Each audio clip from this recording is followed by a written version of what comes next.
haircut. Anyways, today's topic. We're discussing the runaway stress response, its effects on anxiety, depression. We're also going to be discussing cortisol, and I want to talk about lifestyle changes you can actually make that will counteract everything. And these are very simple things that you can do. So to begin with, what is the main cause of anxiety and depression in the United States? Or anywhere, really? Well, it's the runaway stress response. And what do I mean by the runaway stress response? Well, it's a maladaptive response from your body where you're chronically stressed and your body is chronically producing a hormone called cortisol. I'm sure everyone's heard of cortisol, and cortisol is the primary stress hormone, and it's used a lot in, like fight or flight responses, any situation where you would need stress to like survive in the wild. So think about the primal purpose of stress and epinephrine, norepinephrine, cortisol is to get you ready to survive. I mean, you want to kick up your sympathetic nervous system, elevate the heart rate, elevate your respiration, constrict blood flow to certain places, elevate blood flow to your muscles, so you can maximize your chance of survival. So that makes sense. So the original purpose of stress was to do these things so you could actually survive and not get killed out in the wild. But nowadays, we've lived for thousands of years having to deal with this stuff. But within the last couple of 100 years, we live in civil society. This isn't necessary anymore. A lot of these stress responses don't make sense with today's world. So sometimes we can have a maladaptive stress response for situations that shouldn't induce a release of cortisol or stress hormones. And what ends up happening is if somebody is chronically stressed out, whether it's physically or due to an outstanding situation or something that has occurred, we end up having elevated cortisol in the body system. And what ends up happening is the elevated levels of cortisol can result in inflammation and chronic inflammation. Chronic inflammation is very bad.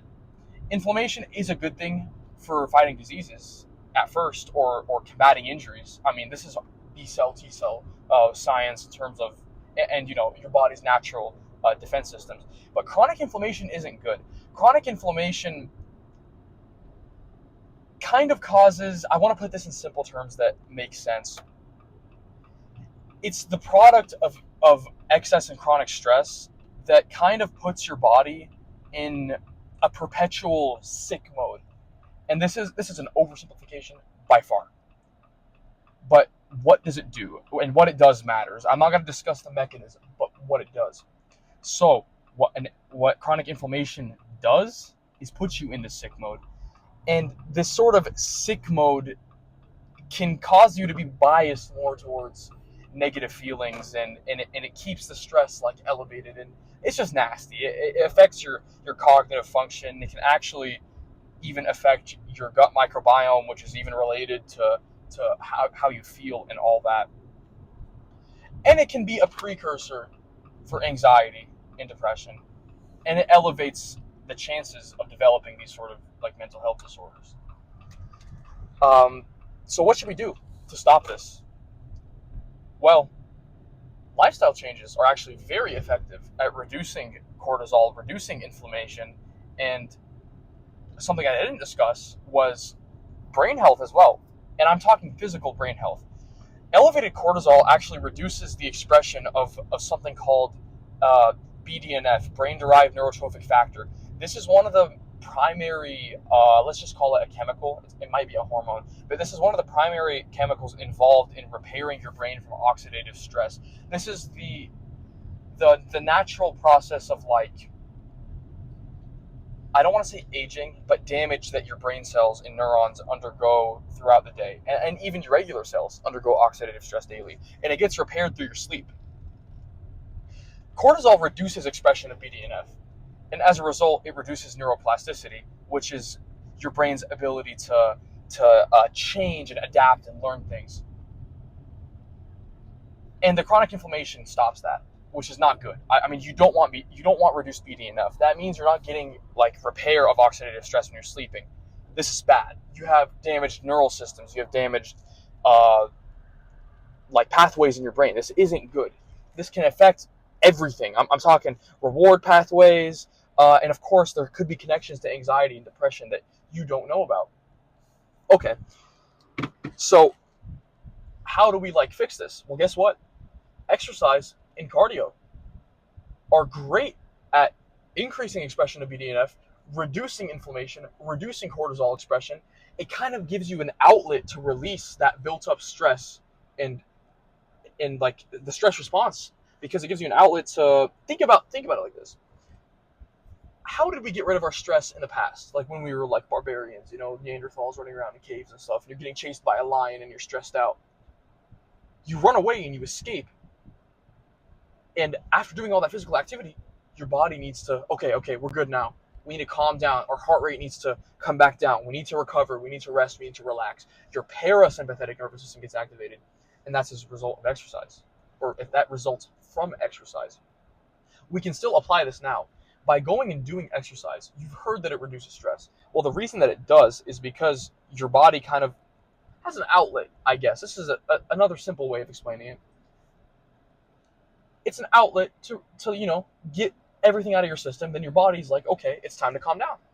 And your heart rate goes down, your cortisol goes down, inflammation gets reduced, BDNF expression increases, and as a result, your brain health improves, your mood improves, your neuroplasticity improves, and it really helps you. And guess what? These benefits are even greater than anxiety and antidepressant meds, which it's crazy to say. Another connection to that's like a lifestyle change you can also make, of course, is sleep. I mean, sleep is very important. We just discussed this role in reducing oxidative stress and allowing for brain repair. One of the hallmarks of depression specifically, and I'm sure there's connections to anxiety, is affected sleep. And the worse your sleep is, the more susceptible you actually are to bad mood, crankiness, feeling bad in general. And it's because you're not getting as much brain repair.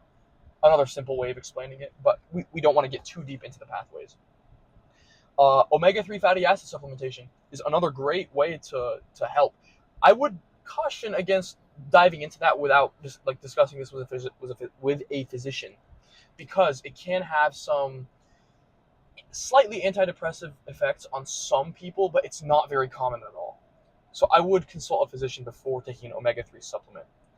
Of course, healthy diet, in its connection to the gut microbiome. Chronic inflammation is the cause of almost every single common chronic illness in the US and worldwide that you can think of. I'm discussing things like obesity, heart disease, even causing diabetes in the long run. So there you go. And the gut microbiome gets highly affected by inflammation.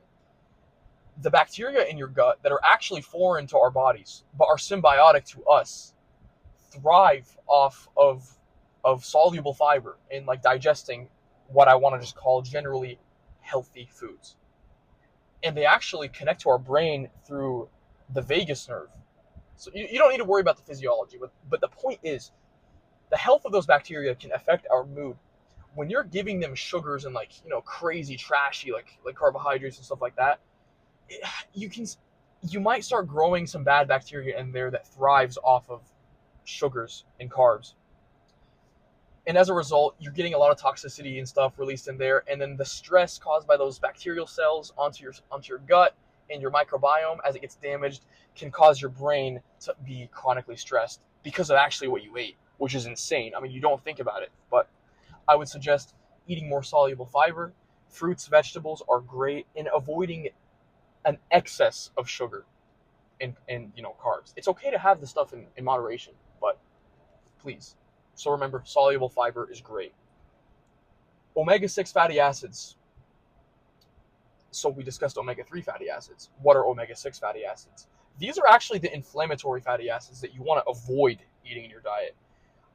In the past, in what's considered to be healthy, it's a 2-to-1 ratio of omega-6 to omega-3 fatty acids in your overall diet.